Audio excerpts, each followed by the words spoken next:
quedamos en Pasco, pero para hablar sobre el proceso de vacunación y otros temas pendientes. Estamos ya conectados con el alcalde de Cerro de Pasco, Marco de la Cruz. ¿Cómo está, señor alcalde? Buenos días. Buenos días, estimada Noemí. Buenos días, señor Jaime Chinchas. Buenos días. ¿Cómo está usted, alcalde? Muchas gracias por acompañarnos en esta edición. En principio, por favor, cuéntenos cómo está el proceso de vacunación. Sabemos que las vacunas son la herramienta garantizada para hacerle frente a la COVID-19 y cómo marcha justamente este proceso en Pasco.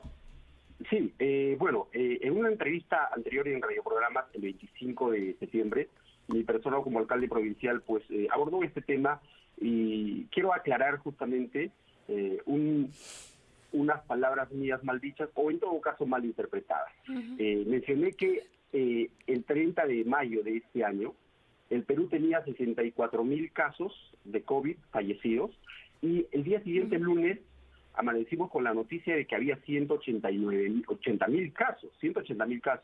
Estos datos sincerados, lógicamente, por instituciones internacionales y el mismo gobierno. Entonces, mencioné que la DIRESA Pasco había manipulado los datos, lo cual no es cierto. Quiero aclarar que la DIRESA Pasco no es la única entidad de salud en el Perú, sino esto habría sido manipulado, a nivel nacional podría haber sido, porque se sinceraron casos y salió un dato distinto al que se manejaba en versiones anteriores. Entonces, quiero aclarar ese hecho porque en Pasco los de DIRESA han exagerado y han pegado un grito al cielo. Sin embargo, es cierto que la vacunación todavía se está dando hasta el 60%, no más, y es bueno que, como otros países, como he visto unas noticias recientes en México o en otros países de Europa, ya terminó la vacunación. Entonces, en el Perú falta seguramente una estrategia para completar las vacunas al 100%. ¿Cuánto dijo, perdón, que va de la vacunación? ¿Cuál es el porcentaje en Pasco? A la semana pasada había, así como a nivel nacional, sí, los datos por regiones, no más del 50%. Imagino que esta semana estarían alrededor del 50-60%. Entonces, eso es un dato a nivel nacional, región por región y en el país como Estado. Ahora, en cuanto a, digamos, bien dice usted, la vacunación se está avanzando, pero ¿cómo van, digamos, las reactivaciones, ¿no? Reactivación de diferentes sectores. Y lo que hoy por hoy está ocurriendo es que las escuelas se están reabriendo. Cajamarca ha anunciado que se reabren las escuelas. Piura también, después de algunas marchas y contramarchas del director regional de educación. Y, en fin, San Martín se mantiene en sus 13. La Defensoría ha observado esa decisión unilateral, arbitraria. En el caso de Pasco, ¿cuál es la situación de los colegios? Hay una evaluación de acuerdo a unas reuniones con el área de educación, la Dirección Regional de Educación Pasco, donde ellos están estudiando la posibilidad de abrirlo en las zonas rurales.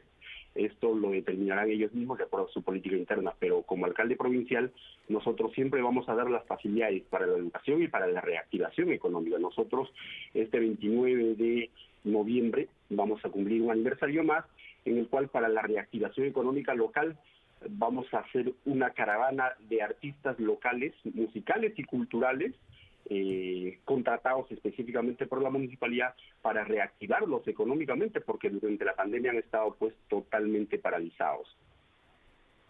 Y bueno, la reactivación económica entonces se torna un poco más complicada en algunas regiones más que en otras, pero en particular en Pasco, por ejemplo, han tenido problemas con la contaminación, con metales pesados en pequeños, sobre todo niños. De ese tema, por favor, queremos conversar con usted, señor alcalde. Espérenos un momento en línea, tenemos que escuchar a nuestros anunciantes y al regresar seguimos conversando sobre el tema. 6:49, estamos en la edición sabatina de la rotativa del aire. Esta mañana conversando con el alcalde de Cerro de Pasco, Marco de la Cruz. Señor alcalde, antes de la pausa quedó pendiente una consulta y era en relación a la intoxicación con metales pesados que se registra en su provincia, pero también esta situación es algo del mundo entero. En realidad, según datos de UNICEF, 1/3 de los niños y niñas del mundo están intoxicados con plomo. En ese sentido, señor alcalde, la atención en salud para esta estas personas, en su mayoría, y lamentablemente, niños, ¿cómo ha sido? ¿El gobierno nacional está atendiendo a estas personas que han sido intoxicadas con metales pesados y que estos han sido hallados en el cuerpo? Mira, la pregunta es un poco compleja si lo abordamos trasladándose a la vivencia del día a día de Cerro de Pasco. El Cerro de Pasco es un caso muy particular donde el Cerro de Pasco se formó a raíz de la minería, como ciudad se creó a raíz de la minería. Era un campamento minero antiguo y con el crecimiento de la población se formó pues una ciudad, Cerro de Pasco. En los años 1900 ha sido una bonanza extrema para el gobierno central y desde ya épocas de la colonia, Cerro de Pasco siempre ha aportado al erario nacional, al ejército colonial, al ejército realista y hasta la actualidad. Entonces, a través de estos años y en los últimos 20 años, después de la privatización minera, ha habido una sobreexplotación indiscriminada. La empresa que adquirió la mina Volcan comenzó a comprar las casas y más casas y más casas dentro de la ciudad con el fin de avanzar. Y en el 2008 se dio la ley de traslado y reubicación de la ciudad de Cerro de Pasco.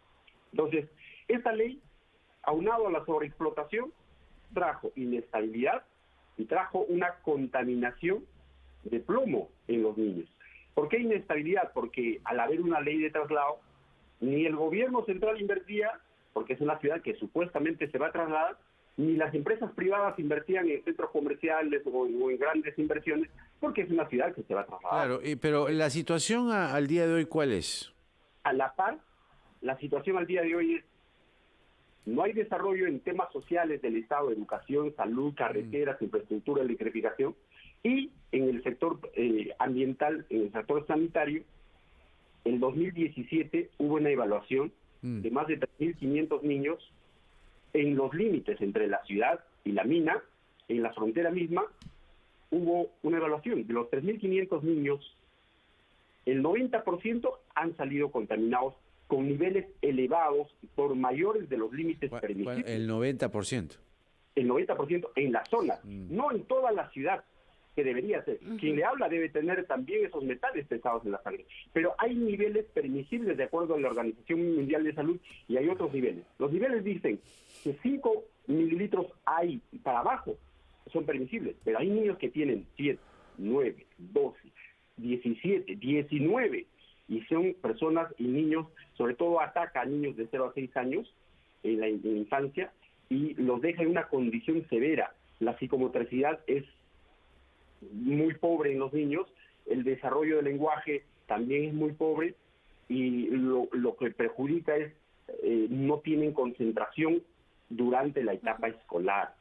Sangran en las Y noches. justamente mi consulta iba por ese lado, alcalde, porque en realidad tenemos estas consecuencias, pero se está atendiendo, hablamos en materia de salud, de poder ayudar a estos niños que tienen dificultades, incluso hasta de habla, como usted señala.